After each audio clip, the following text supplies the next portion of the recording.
아이를 기르는 방법에는 각국의 가치관과 문화가 뚜렷하게 나타날 수밖에 없습니다.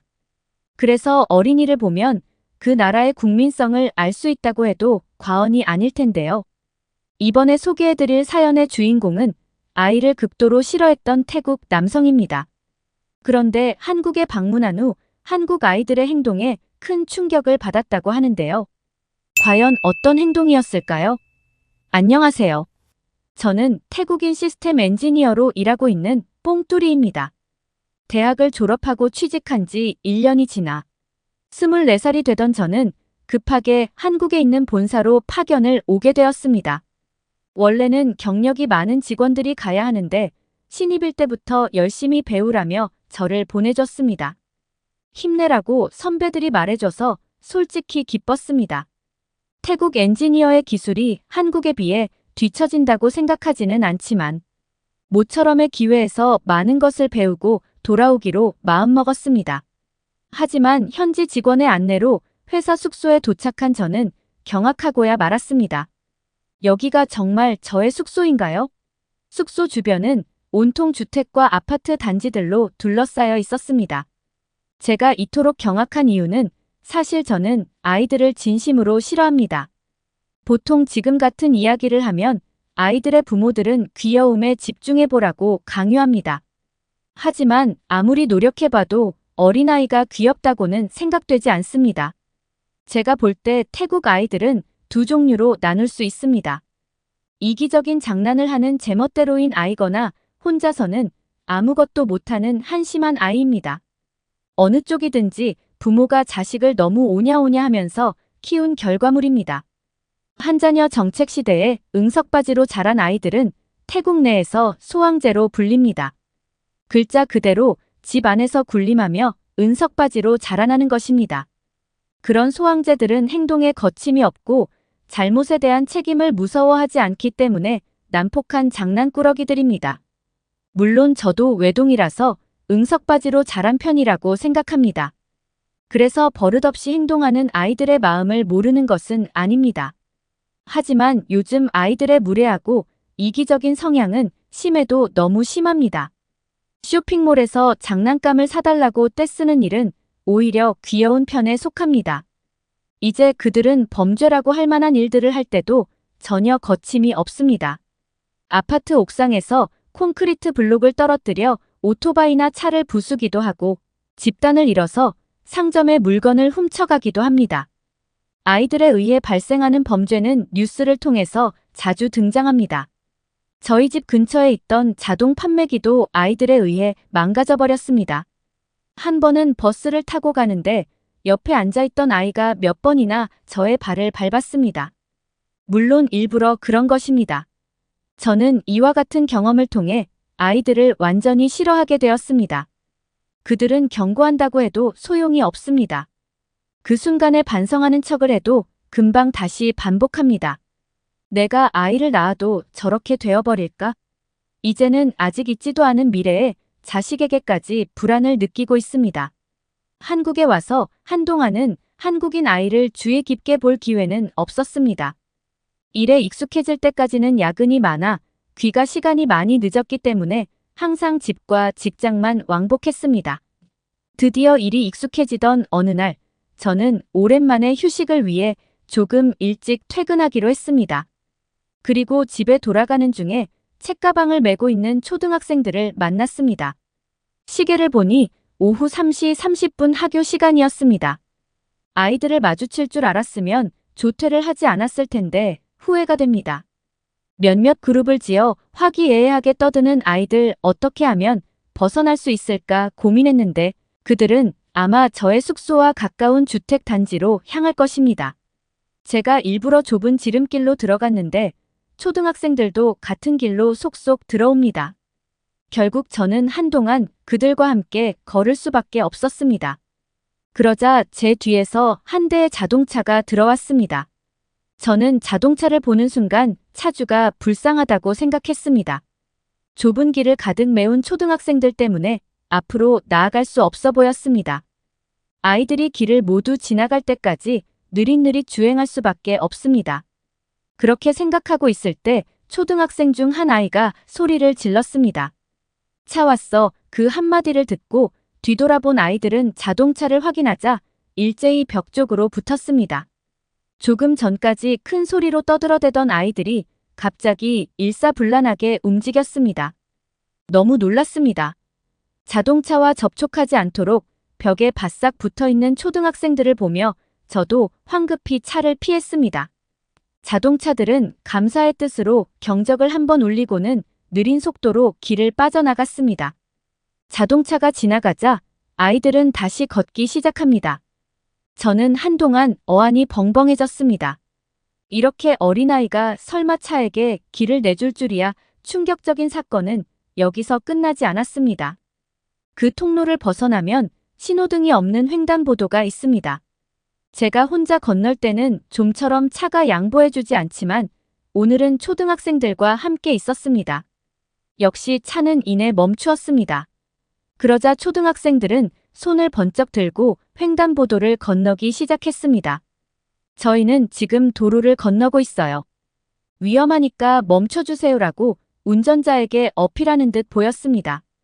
그리고 횡단보도를 건넌 그들은 고개를 돌려서 멈춰준 운전자를 향해 꾸벅 고개를 숙였습니다. 감사합니다. 그들은 일제히 입을 열어 감사의 인사도 전했습니다. 솔직히 저는 무슨 일이 일어나고 있는지 알 수가 없었습니다. 횡단보도에서 보행자를 위해 멈추는 것은 운전자의 의무입니다. 저는 세워주지 않는 차를 보고 짜증을 낸 적은 있어도 멈춰준 차에게 고개를 숙인 적은 없습니다. 당연한 권리로서 받아들였는데 한국의 아이들은 고개를 숙이고 있었습니다. 그들은 다른 횡단보도에서도 감사 인사를 하고 있었습니다. 심지어 신호가 있는 횡단보도에서조차도 허리를 숙이고 있었습니다. 아무리 의무라고 해도 그것에 고마움을 느낄 만큼 그들은 겸손하고 예의가 발랐습니다. 제가 태국에 있을 때는 이런 생각은 해본 적이 없었습니다. 그런데 어린아이가 이런 일을 하다니 사소한 일이었지만 저 스스로 부끄러움이 차올랐습니다. 그 후로 저는 아이들을 보면 관찰하게 되었습니다. 한국의 아이들이라고 모두 착한 아이는 아닙니다. 음식점이나 쇼핑몰에서 눈물을 펑펑 쏟으며 부모를 애먹이는 아이들도 있습니다. 하지만 거기에는 태국의 어린 악당들에게서 느꼈던 악의는 없었습니다. 나이에 걸맞게 어리광을 부리거나 장난을 친다고 생각합니다. 그리고 대다수의 아이들은 부모의 말을 잘 듣고 사회의 질서를 준수합니다. 저는 결국 한국에서 2년을 지냈습니다. 그동안 여러 관광지를 다녀왔고 평소 생활 중에서도 아이들을 자주 접합니다. 하지만 아이 때문에 짜증이 났던 적은 한 번도 없었습니다. 태국에서 물건이 부서지거나 다칠 뻔했던 걸 생각해보면 한국에서는 미소 짓는 일들만 있었던 것 같습니다. 한 번은 경복궁에 갔을 때 세상 떠나가도록 소란을 피우던 아이가 있었는데 그 아이의 언어는 태국어였습니다. 한국 아이와 태국 아이를 비교하면 실망하지 않을 수 없지만 동시에 희망도 느끼고 있습니다. 부모와 나라의 교육에 따라 아이들도 착하고 예쁘게 성장할 수 있다는 것을 알게 되었습니다. 아이의 가능성은 무한대로 보였습니다. 한국에서 돌아온 저는 태국의 직장에서 계속 일하고 있고 지금은 여자친구가 있습니다. 그녀와는 결혼도 생각하고 있습니다. 그녀도 한국에서 체류한 경험이 있고 자녀 교육 방침에 대해 뜻이 통했던 것이 계기가 되었습니다. 태국에서 한국식으로 교육하는 것은 어려울지도 모르지만 할 수 있는 모든 것을 하고 싶습니다. 대한민국 서울, 이탈리아에서 온 체조 선수 소녀가 놀랍니다. 여기는 뭐길래 손님을 맞이하는 직원이 없는 거야? 일본에서는 이러지 않았는데 한국은 역시 불친절해. 한국에서 도대체 어디에 갔길래 직원이 없었던 걸까요? 안녕하세요. 여러분, 저는 이탈리아에서 온 젊은 체조 선수 미셀리라고 합니다. 제 잊을 수 없는 한국 여행에 대한 특별한 이야기를 여러분과 나누고 싶어요. 사실 이번 여행이 처음부터 꿈에 그리던 휴가는 아니었어요. 아니, 의심이 들었죠. 일본에서의 좋지 않은 경험 때문에 다른 동아시아 국가를 방문하는 것이 망설여졌어요. 그 중에서는 한국이었죠. 한국을 좋아하는 팀원들은 저에게 계속 추천을 하더라고요. 하지만 저는 저번에 일본에서의 경험 때문에 솔직히 꺼려졌습니다. 그래도 모두가 계속 추천을 하더라고요. 일본은 가봤지만 비교하는 경험담은 뒤에서 이야기하겠습니다. 한국까지는 긴 여정이었고 비행기가 한국에 착륙했을 때 저는 설렘과 긴장감이 뒤섞인 감정을 느꼈어요. 내가 무슨 짓을 한 걸까 하는 생각이 들었어요. 이게 정말 잘한 선택인가 싶었죠. 하지만 공항에 들어서는 순간 저는 깜짝 놀랐어요. 입국 수속이 믿을 수 없을 정도로 빨랐기 때문입니다. 여기는 일본과는 전혀 다르구나라고 깨달았죠. 일본에서는 도시의 번잡함, 언어 장벽, 극명한 문화적 차이로 인해 힘든 경험을 했었죠. 사람들로 둘러싸여 있음에도 불구하고 길을 잃고 낯설고 약간 외로웠던 기억이 납니다. 긴 입국 심사대와 길을 찾는데 어려움을 겪으며 지치고 좌절하기도 했죠. 이때부터 저의 생각은 이번 여행은 다를 것이라는 것을 느낄 수 있었어요. 입국 수속은 신속하고 매끄러웠고 일본에서의 경험과는 완전히 대조적이었어요. 한국의 효율성과 혁신성을 처음으로 엿볼 수 있는 순간이었고 깊은 인상을 받았어요. 그렇게 인천공항에서 빠르게 저는 빠져나와서 공항철도를 이용했답니다. 공항철도뿐만 아니라 공항 리무진까지 있었는데요. 전 공항철도를 이용했습니다. 효율적이고 선진적이라는 이야기를 많이 들었지만 과연 그 기대에 부응할 수 있을까요? 놀랍게도 그 이상이었어요. 공항철도는 정말 깨끗했으며 자동문도 있었어요. 정말 인상적이었어요. 낯선 땅을 여행하는 어린 소녀에게 안전하다고 느꼈어요. 솔직히 이탈리아는 최근에 치안이 매우 좋지 않거든요. 공항철도가 도시를 질주하는 동안 저는 서울의 광경과 소리에 넋을 잃고 창밖을 바라볼 수밖에 없었어요. 도시는 활기차고 생동감 넘쳤고 저는 설렘의 물결이 밀려오는 것을 느꼈어요. 진짜 한국은 일본과는 다르겠구나 기대가 됐습니다. 제 눈길을 사로잡은 것은 인프라뿐만이 아니었어요. 목적의식과 책임감을 가지고 행동하는 사람들의 모습이었어요. 지하철 구석구석에 손소독제가 비치되어 있고 실제로 사람들이 손소독제를 사용하는 것을 보았습니다. 그리고 수화물칸은요, 번거로움 없는 승차감을 위한 천재적인 아이디어였어요. 모든 것을 이탈리아, 심지어 일본과 비교하지 않을 수 없었어요. 서울에는 이전에는 느끼지 못했던 영혼과 심장 박동이 있었어요. 사람들은 성실했고 그것은 그들의 행동에서 분명하게 드러났어요. 그들은 도시에 대한 애정을 가지고 있었고 그것은 행동으로 보여졌어요. 가장 먼저 눈에 들어온 것은 모든 것이 매우 빠르고 효율적이라는 것이었어요. 마치 도시가 빨리 감기에 걸린 것 같았고 저도 따라잡으려고 애썼어요. 이미 언급했던 지하철 시스템은 시작에 불과했어요. 버스, 기차 모든 것이 시계처럼 돌아갔어요. 이탈리아에서 익숙했던 것과는 완전히 다른 모습이라 신선한 충격이었어요. 하지만 단순히 어지점에서 비지점으로 이동하는 것만이 아니라 도시가 기능하는 방식, 사람들이 목적을 가지고 움직이는 방식이 중요했어요. 서울에는 리듬이 있었고 거리에는 멜로디가 흐르고 있었기 때문에 저도 따라 춤을 추고 싶었어요. 또한 기술이 일상생활에 자연스럽게 녹아든 모습도 눈에 띄었어요.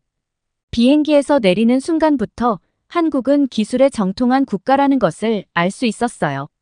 공항에는 여러 언어로 정보를 제공하는 스크린이 가득했고 저와 같은 여행객도 쉽게 탐색할 수 있었어요. 그리고 편의점이 등장했어요. 편의점은 어디에나 있었고 모든 것을 갖추고 있었어요. 간식부터 세면도구까지 필요한 것은 언제든 찾을 수 있었어요. 마취병 속의 작은 지니가 제 모든 소원을 들어주는 것 같았어요. 정말 인상적이었어요. 그리고 또 신기한 게 뭔지 아세요? 무인 아이스크림 가게가 있더라고요. 점원이 없었어요. 그냥 키오스크에 계산을 하고 가져가는 형식이었습니다. 이탈리아였다면 아마 다 털렸거나 노숙자들이 다 가져가지 않았을까 싶었습니다. 그래서 저는 이걸 믿기지 않았습니다. 제 사고방식으로는 도저히 이해할 수 없었죠.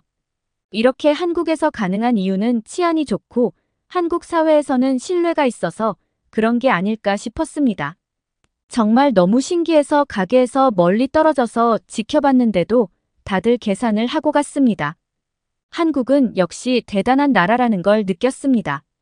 이러한 치안 덕분에 한국은 언제든지 새벽과 밤에도 돌아다닐 수 있다는 걸 느꼈어요. 어디에든 순찰차와 CCTV가 존재했거든요.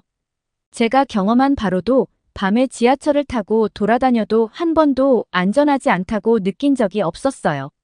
사방에 카메라가 설치되어 있어 불편하다고 느끼는 사람도 있겠지만 저는 오히려 안심이 되었어요. 한국이 시민과 방문객의 안전을 중요하게 생각하는 것이 분명했어요. 날이 갈수록 한국에 대한 감탄이 커졌어요. 저는 다른 시각으로 한국을 바라보게 되었고 매 순간이 너무 좋았어요. 효율성, 기술, 안전 등 모든 것이 이전에는 경험하지 못했던 편리함을 가져다 주었어요. 지하철이라고요? 그게 뭐가 그렇게 특별한가요? 서울 지하철은 단순한 교통수단이 아니라 그 자체로 하나의 경험이었어요. 플랫폼에 발을 내딛는 순간부터 저는 깊은 인상을 받았어요. 모든 것이 매우 깨끗하고 잘 정리되어 있었어요. 표지판도 명확했고 영어를 포함한 여러 언어로 된 정보도 있었어요. 덕분에 저처럼 한국어를 모르는 사람도 방대한 열차 네트워크를 쉽게 탐색할 수 있었어요. 지하철 차량은 넓고 깨끗했으며 다른 대중교통에서는 볼 수 없었던 질서정연한 분위기가 느껴졌어요. 사람들은 줄을 서서 승객이 내릴 때까지 기다렸다가 탔고 개인 공간을 존중하는 분위기가 전반적으로 느껴졌어요. 제가 익숙했던 것과는 너무 달랐고 정말 좋았어요. 가장 눈에 띄었던 점 중 하나는 안전에 대한 배려였어요.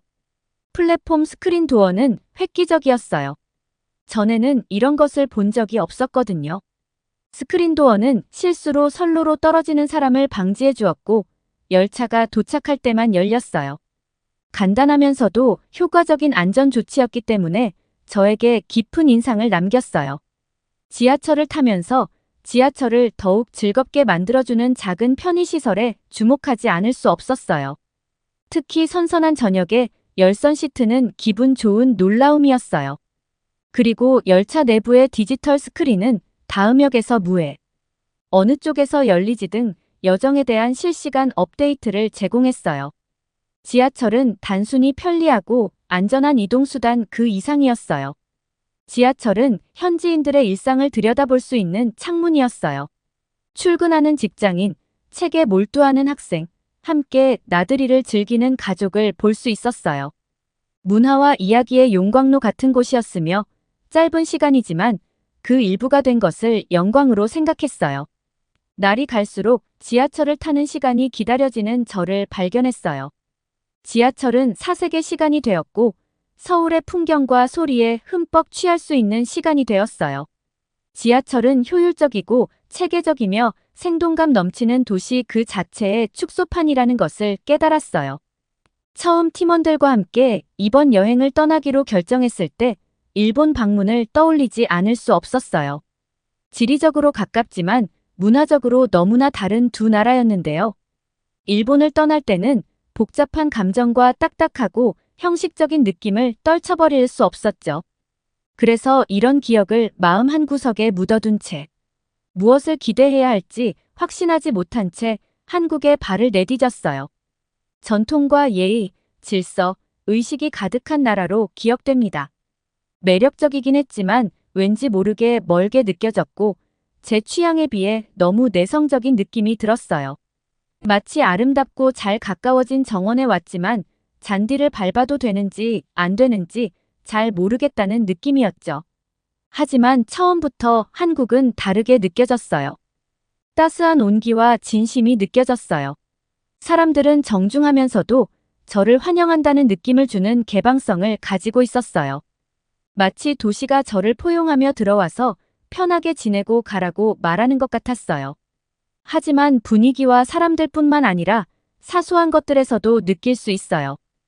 언어가 통하지 않더라도 사람들이 기꺼이 도와주려는 태도, 미소, 웃음소리, 맛있는 길거리, 음식 냄새 등 이 모든 것이 어우러져 활기차고 기쁨이 넘치는 도시를 만들어냅니다. 특히 서울은 정말 놀라웠어요. 서울은 영혼과 심장이 뛰는 도시이며 여러분을 그 일부로 초대합니다. 거리에는 활기가 넘치고 시장은 북적거리며 일본에서는 느낄 수 없었던 공동체 의식이 있었습니다. 한국으로 돌아와 보니 정말 큰 차이가 느껴졌어요. 한국에는 활기찬 에너지가 넘치고 따뜻함이 느껴져 마치 집에 온 듯한 기분이 들었어요. 한국 사람들은 서로를 존중하면서도 개방적이고 진정한 친절을 베풀어 매우 상쾌합니다.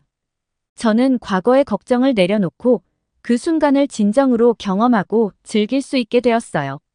한국은 저에게 지금을 받아들이고 대비되는 아름다움에 감사하며 작은 것에서 기쁨을 찾는 법을 가르쳐 주었어요.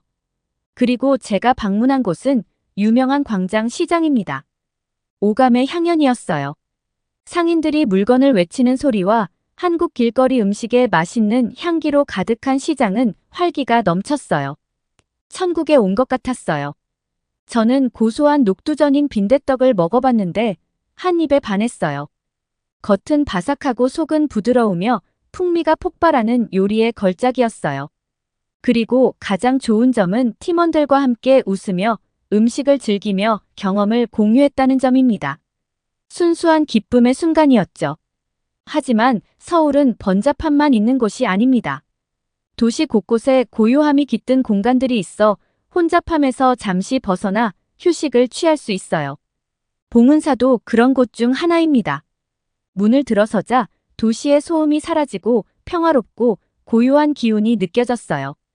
봉은사 내부는 고목과 멋진 건축물이 어우러져 아름다웠어요. 저는 한국에서의 너무 좋은 추억만 안고 다시 본래의 국가로 돌아가지만 나중에 꼭 다시 한국에 오고 싶네요. 브라질 축구 유니폼을 입고 있는 수십 명의 외국인 여성들이 스포츠 가방을 메고 지하철 안에서 수다를 떨고 있습니다. 한국으로 단체 훈련이라도 온 듯 그녀들의 표정은 매우 밝아 보이는데요. 그런데 바로 그 순간 지하철이 멈추고 한국인 영무원이 다가오더니 외국인 여성들을 지하철에서 쫓아내기 시작합니다. 당황한 그녀들은 대체 뭐 하는 짓이냐며 난리를 치지만 이내 한국인 영무원이 건네는 휴대폰의 화면을 보더니 당황해서 어쩔 줄 모르는데요. 과연 외국인 여성 축구팀은 한국에서 무슨 일을 겪은 것일까요? 안녕하세요. 저는 브라질의 여성 축구 대표팀에 소속되어 있는 호비뉴라고 합니다. 아직 정식 1군은 아니지만 1.5군이라고 할 수 있을 정도로 강한 순위권 경쟁을 하고 있는 저희 팀은 얼마 전 한국으로 여행 겸 견학을 떠나게 되었는데요. 사실 저희 팀에는 약 2년 전부터 저희를 가르쳐 주셨던 한국인 코치님이 계셨는데 얼마 전 코치님은 건강상의 이유로 저희 팀을 떠나 한국으로 돌아가고 말았죠. 3군에 불과했던 저희 팀을 1.5군까지 승격시킨 한국인 코치님이셨기에 저를 포함한 다른 선수들도 남다른 애정을 가지고 있었고 그렇게 저희는 현재의 감독님에게 한국인 코치님도 만날 겸 여행을 가고 싶다며 휴가 요청을 했던 것인데요. 하지만 한국으로 가기 전 한국에 대해 잘 모르고 한국인 코치님과도 실제 훈련을 하지 않았던 몇몇 선수들은 꼭 한국이라는 나라로 가야 하는 것이냐며 불만이 상당히 많았습니다. 하지만 이미 한국을 몇 번 경험해본 몇몇 선수들은 한국이 다른 나라들보다 훨씬 여행하기도 좋고 편리한 점이 많다면서 팀원들을 설득했고 그렇게 저희는 약 2개월의 휴가 조정 기간을 거쳐 팀 전원이 한국으로 떠나게 되었는데요. 사실 저도 한국인 코치님과 친하고 한국이라는 나라에 대해서만 알고 있었을 뿐 실제 한국이라는 나라를 겪은 것은 이번이 처음이었기에 상당히 기대가 많이 되었습니다. 그리고 역시나 처음 도착한 한국이라는 나라는 저뿐만이 아니라 한국에 대해 반발이 있었던 다른 팀원들도 놀랄 만큼 다른 나라들과는 완전히 차별화된 매우 특별한 선진국의 나라였는데요.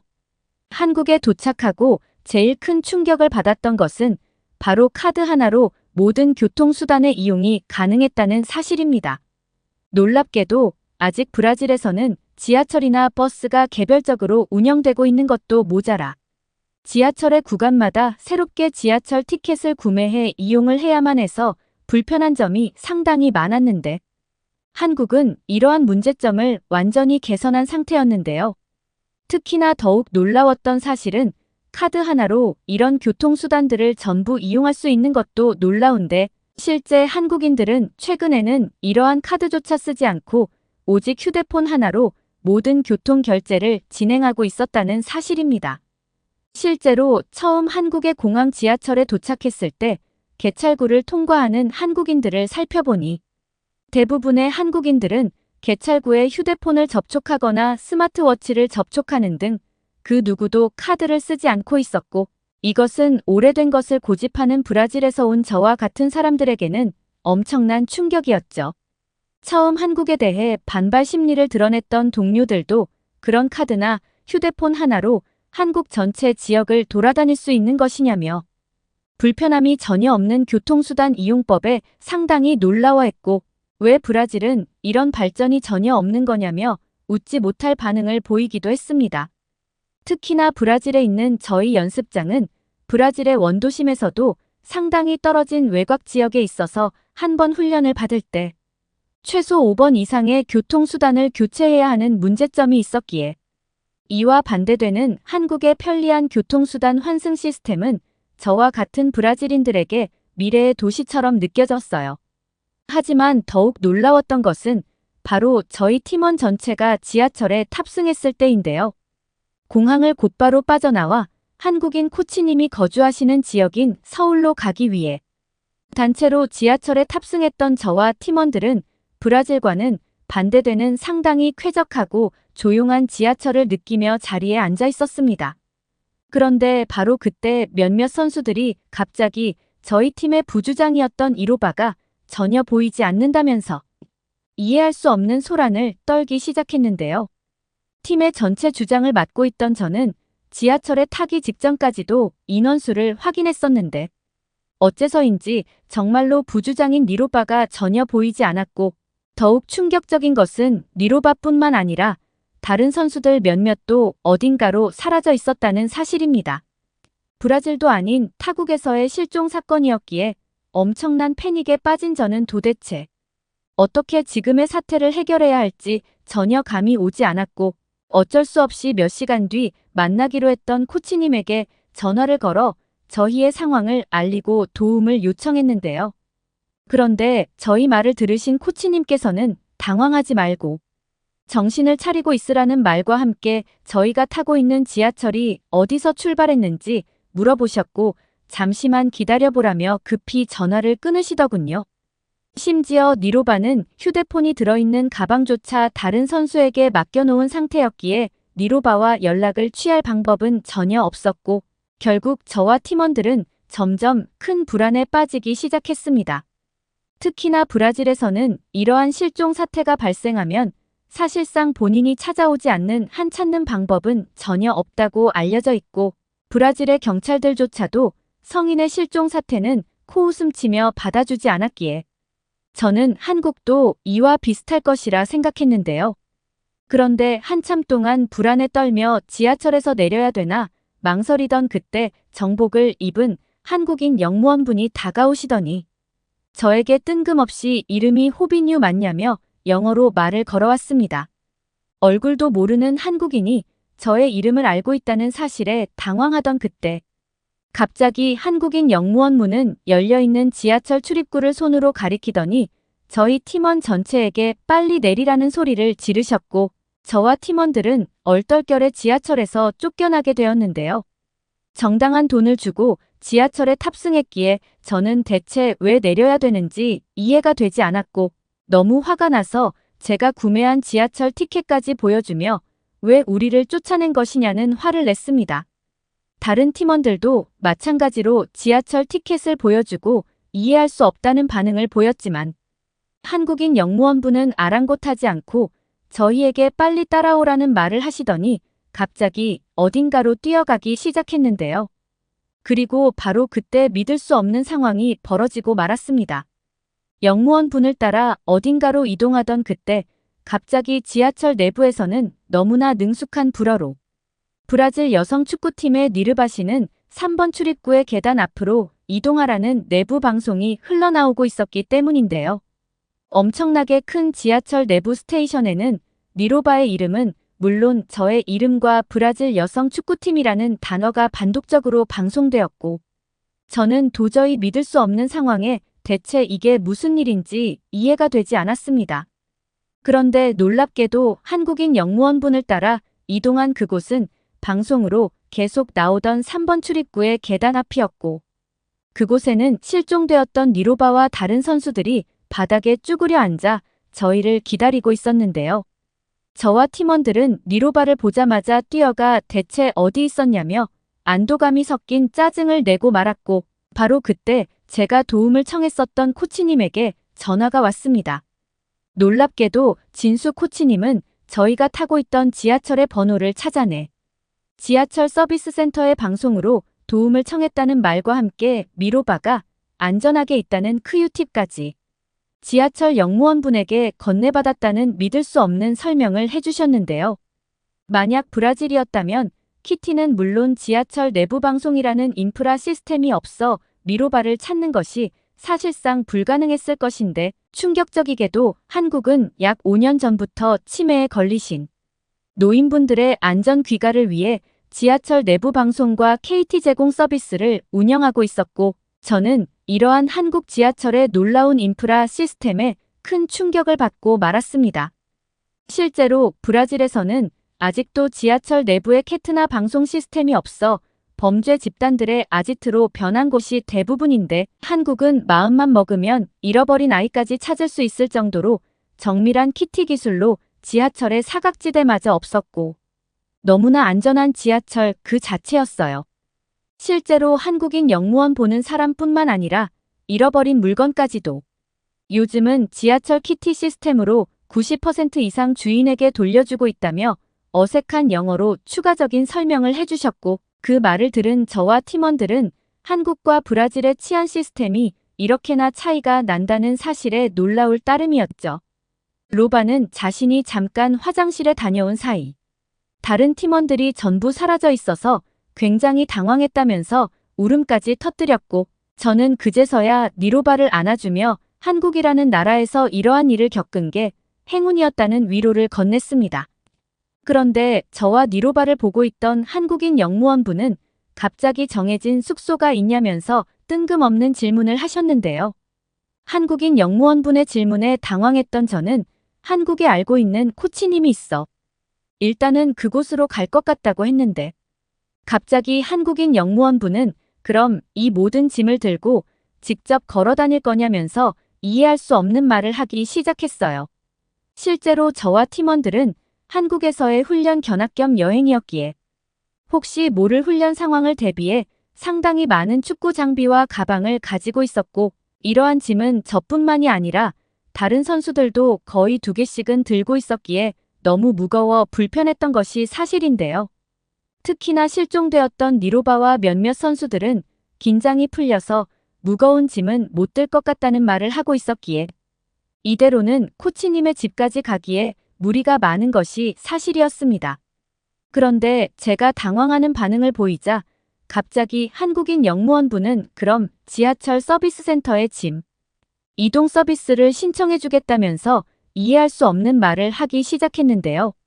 살면서 지하철이 관광객의 짐을 이동시켜주는 서비스가 있다는 사실을 처음 알았던 저는 도대체 그게 뭐냐는 말과 함께 당황하는 반응을 보였고 한국인 영무원분은 또다시 잠시만 기다려보라며 어딘가로 사라지셨는데요. 그런데 약 10분 뒤 저는 눈앞에 펼쳐진 상황에 경악을 금치 못했습니다. 사라지셨던 한국인 영무원분은 또 다른 동료분과 함께 저희의 짐을 담을 수 있는 대형 카트를 들고 오셨고 심지어 이러한 짐들이 저희가 주소를 알려준 곳으로 당일 내로 이동이 가능하다는 충격적인 서비스에 설명을 해주시더군요. 무거운 여행객의 짐을 덜어주는 것도 모자라 목적지까지 도착시켜준다니 저는 도저히 이러한 서비스를 믿을 수가 없었고 이러한 반응은 저뿐만이 아니라 다른 동료들도 마찬가지였습니다. 하지만 실제로 한국인 영무원분이 건네준 영어 설명서에는 목적지에 주소를 적는 칸이 있었고 심지어 도착 시각까지 지정할 수 있다는 말이 있었기에 저는 더욱 충격을 받을 수밖에 없었는데요. 한국인 영무원분은 최근 외국인 관광객들이 많은 역을 중심으로 이러한 짐 이동 서비스를 운영하고 있다면서 비용도 상당히 저렴하니 저희처럼 짐이 많은 관광객분들에게는 필수적으로 권하고 있다며 자세한 설명을 이어나갔습니다. 지하철도 너무나 편리하고 쾌적했는데 짐 이동 서비스라니. 저와 동료들은 이러한 서비스가 존재하고 있는 한국의 인프라 시스템에 정말 놀랄 수밖에 없었고 곧바로 모든 짐을 카트에 싣고 코치님에게 동의를 구한 뒤 코치님의 집 주소를 적게 되었죠. 한국인 영무원분은 만약 짐이 도착하게 된다면 휴대폰으로 알림도 올 것이라면서 믿지 못할 설명들을 이어나가셨고 저는 너무나 편리한 한국의 지하철 시스템에 존경심까지 생길 정도였습니다. 한국의 지하철은 단순한 교통수단을 넘어 외국인 관광객들에게 편리함을 제공하는 다양한 서비스들이 저렴한 비용으로 운영되고 있었고 이러한 한국 지하철의 수준은 브라질과는 너무나 차이가 났기 때문인데요. 무거운 짐이 사라지니 발걸음은 날아갈 듯이 기뻤고 해외여행을 많이 경험해본 한동효는 살면서 이렇게 여행이 편한 나라는 정말 처음 겪는다면서 한국의 인프라 서비스 수준에 충격받은 반응을 보이기도 했습니다.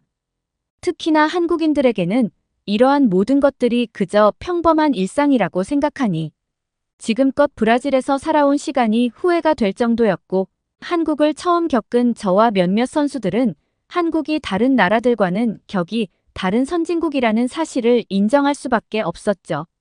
실제로 한국은 모든 생활 시스템이 너무나 편리하게 구성되어 있었고 이러한 시스템은 지하철을 벗어나 길거리를 걸어가면서도 상당히 많이 마주할 수 있었습니다. 길거리에서 계속 마주할 수 있었던 은행이나 편의점은 브라질에서는 중심 수도가 아니면 전혀 볼 수 없는 편의시설이었고 이러한 한국의 놀라운 인프라 시스템을 겪으면 겪을수록 충격 그 자체였는데요. 그 후 약 3시간 뒤 코치님을 만난 저희 팀원들은 이미 코치님의 집 앞에 도착해 있던 저희의 짐을 보고 다시 한번 놀라고 말았죠. 하지만 만약 브라질에서 이러한 서비스를 실행했다면 누군가의 집 앞에 놓인 주인 없는 물건이나 짐들은 단 5분 만에 사라질 것이 뻔한 상황이었기에 말 그대로 이러한 시스템은 높은 시민의식과 양심을 가진 한국에서만 실행할 수 있을 것 같더군요.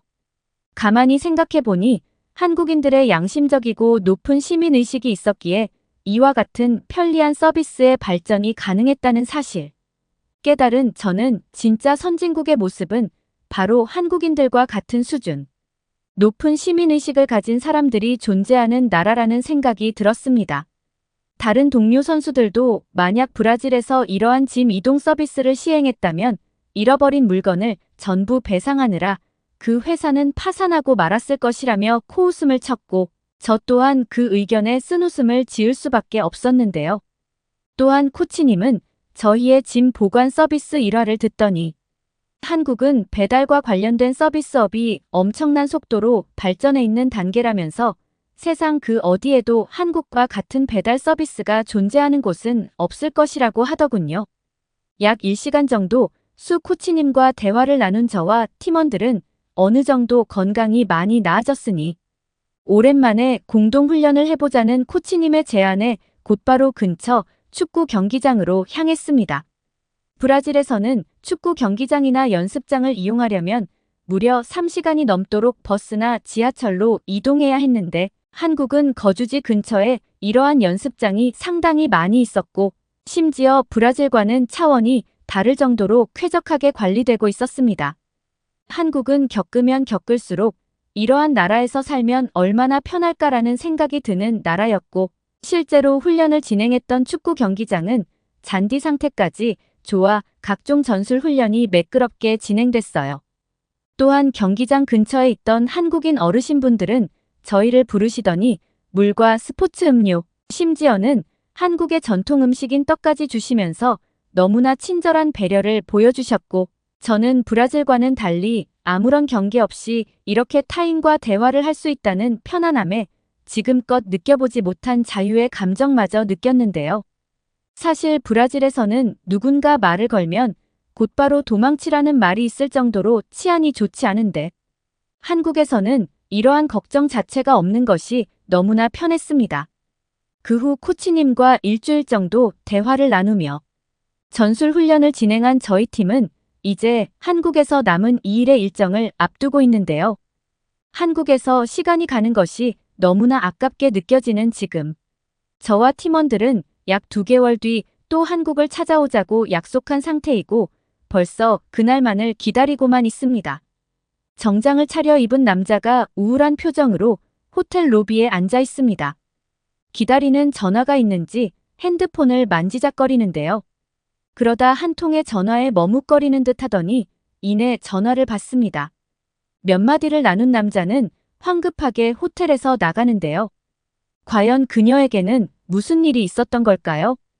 안녕하세요. 저는 한국에서 살고 있는 체코인 베이리아라고 합니다. 제가 속한 회사는 예전부터 승승장구하던 곳이었습니다. 문제는 오랫동안 다녔던 회사지만 제가 승진을 하지 못했다는 것이었죠. 상사들이 그만두지 않으니 자리가 나지 않았고 그로 인해 열심히 해도 항상 직급은 그대로였습니다. 다른 곳으로 이직을 해야 하나 고민을 하던 와중에 아버지가 쓰러지는 일이 발생했습니다. 당시 겨울이었는데 아버지께서 운동하러 밖에 나가셨다가 추위에 의해서 뇌졸중으로 쓰러지신 거였죠. 다행히 병원으로 빨리 옮겨져 후유증은 없긴 했으나 현실적으로 돈이 좀 들어가게 되었습니다. 저는 부모님을 부양하는 입장이었기에 이 모든 것에 신경을 안 쓸 수가 없었습니다. 제가 돈을 벌어서 먹고 사는데 이직을 한답시고 그만둬버리면 답이 없었던 거죠. 저는 어쩔 수 없이 이 회사에 계속 다니기로 결정했습니다. 코앞에 돈이 문제였으니까요. 다만 어떻게든 승진을 하고 싶은 마음에 무슨 일이든 나서서 했습니다. 제 실력을 모두에게 보여주고 싶었거든요. 그러던 중 큰 계약건을 준비 중이던 상사가 퇴사하는 일이 발생했습니다. 그렇다면 같은 급에서 처리하는 것이 맞았지만 회사는 모험을 하기로 결정했습니다. 그 모험은 상사의 밑에서 같이 준비를 하고 있던 다른 사람에게 일을 맡기는 것이었죠. 네, 그것이 바로 저였습니다. 저에게는 절호의 기회처럼 느껴지더군요. 이 일을 잘 해결하면 저는 회사에서 어느 정도의 위치를 차지할 수 있을 것이라고 봤습니다. 계약금이 상당했거든요. 제가 맡았던 계약 중에 규모가 제일 컸기에 부담감이 엄청났지만 저는 당장 하겠다고 했습니다. 정확히 어떤 일이라고는 말해드리기가 어렵습니다. 어찌 보면 비밀이기도 하니까요. 하나 알려드릴 수 있는 일은 계약금만 100억에 달했다는 겁니다. 한 회사만 연계된 것이 아니었거든요. 그렇게 저는 이 기회를 제 것으로 만들기 위해 노력했습니다. 다른 직원 한 명과 함께 한국으로 향하기로 했죠.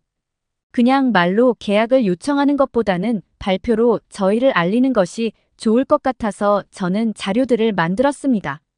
그런데 하필 같이 가려고 했던 직원이 몸이 너무 아파서 결국 저 혼자 가게 되었습니다. 이런 큰일에 혼자 투입이 된다는 것은 말이 되지 않았지만 사람이 더 우선이니 어쩔 수 없었죠. 그렇게 한국으로 혼자 향했고 이틀 뒤에 다른 분들도 참여하는 전체 미팅에도 참여하실 거지만 제 발표를 먼저 듣고 판단하고 싶다는 대형 바이어가 있어 만나기로 했습니다. 저는 긴장된 마음으로 노트북 가방에 유스빗, 제 지갑까지 챙겨서 한국 바이어의 회사로 향했습니다. 괜히 버스나 지하철을 타면 헷갈릴 수 있을 것 같아서 택시를 선택했습니다. 택시를 타고 가는데 갑자기 전화가 오더군요. 체코에서 어머니께 전화가 온 것이었죠. 아버지께서 몸이 안 좋아지셨기에 연락을 하셨던 겁니다. 겁이 덜컥 나서 통화를 짧게 할 수 없더군요. 지친 듯한 아버지의 목소리에 정신이 팔려 주머니 안에 있던 현금으로 대충 택시비를 주고는 내렸습니다.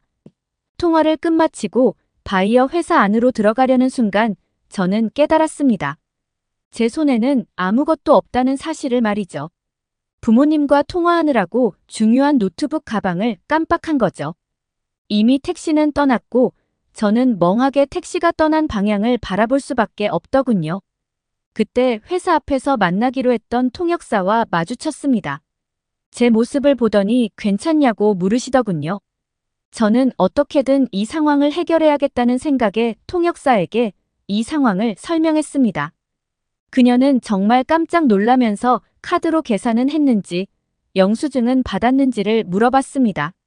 저는 현금으로 계산했고 영수증은 받지도 않았다고 했죠. 그러자 오히려 그녀가 더 당황하더군요.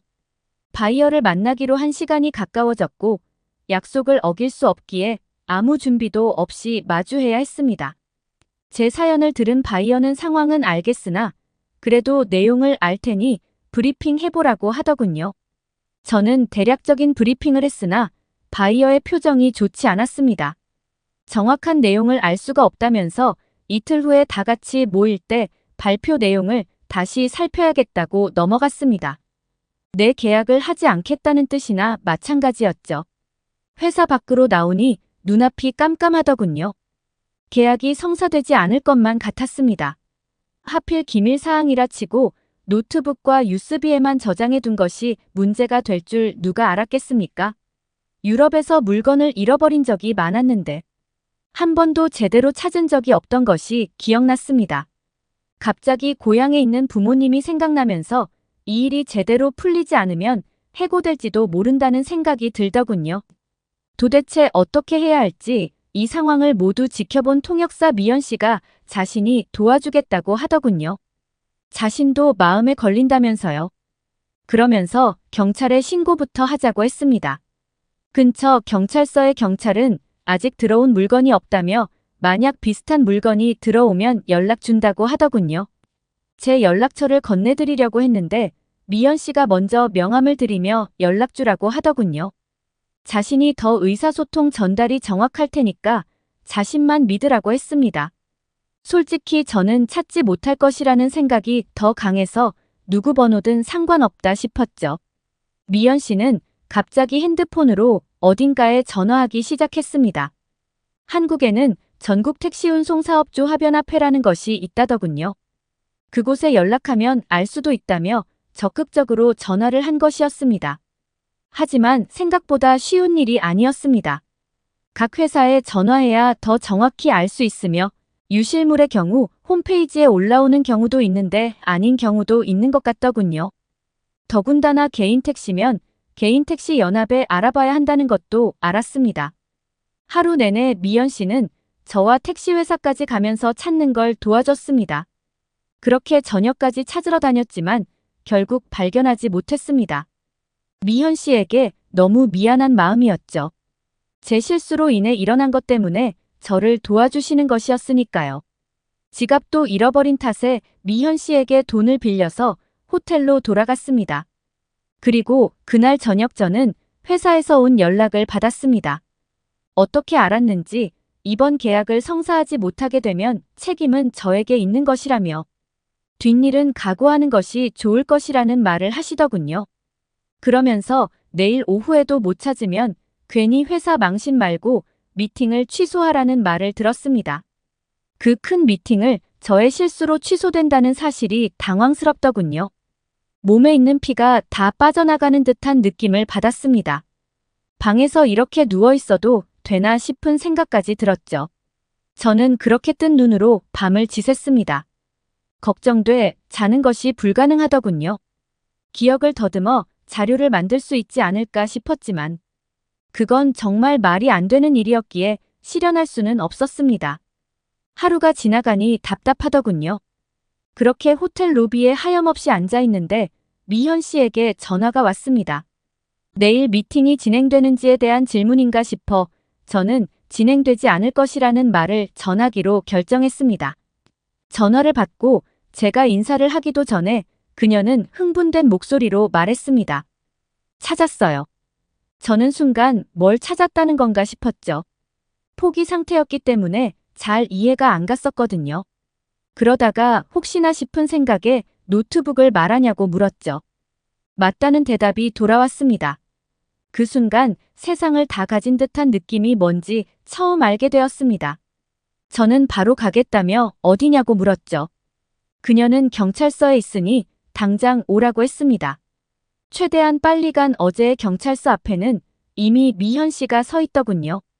기대도 안 한 일이, 그것도 하루밖에 안 지나서 생기니 놀라움을 금치 않을 수 없었습니다. 경찰은 차분히 저에게 설명을 해주었습니다. 오늘 새벽이 되어가던 시간에 택시기사가 경찰서로 찾아왔다고 합니다. 유실물이라면서 노트북 가방을 건넸고 근처 회사를 다니는 사람으로 보이니 신고 접수가 될 수도 있을 것 같다고 했답니다. 제 지갑 안에 신분증을 보고 제가 누구인지 기억해낸 모양이더군요. 그러면서 중요한 것 같으니 꼭 전달해달라고 했답니다. 기사님은 노트북이 있는지도 몰라서 많은 승객을 태우고 다녔는데 그중 한 승객이 노트북이 있다는 것을 알려줘서 알았다더군요.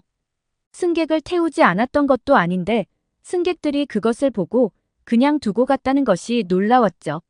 사실 놀란 것은 그것으로 끝이 아니었습니다. 저는 제 지갑을 살펴보기 시작했는데 모든 것이 다 그대로 있었습니다.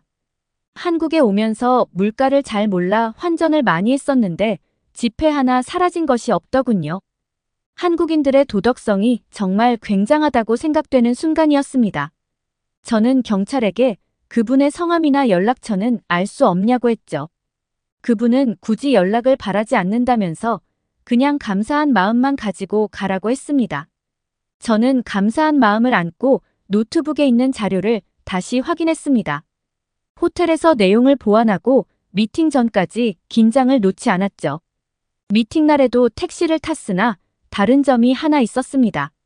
불안함에 미연 씨와 함께 이동을 했다는 것이죠. 제가 정신이 없어서 택시에 또 노트북을 두고 내리면 정말 답이 없을 것 같았거든요. 저는 그 대형 바이어를 다시 마주했습니다. 3명의 바이어가 있었으며 그들은 정말 깐깐하게 제 발표를 듣고 궁금한 것들을 물어보시더군요. 그러면서 원하는 사항을 이야기하는 등 여러 이야기가 나왔지만 결론만 말하자면 대선 공리에 맞췄습니다. 제 발표를 통해 알게 된 사항들이 많았다면서 인상적이었다는 이야기까지 하셨죠. 그렇게 체코로 돌아갔을 때는 계약서를 따낸 상태였죠.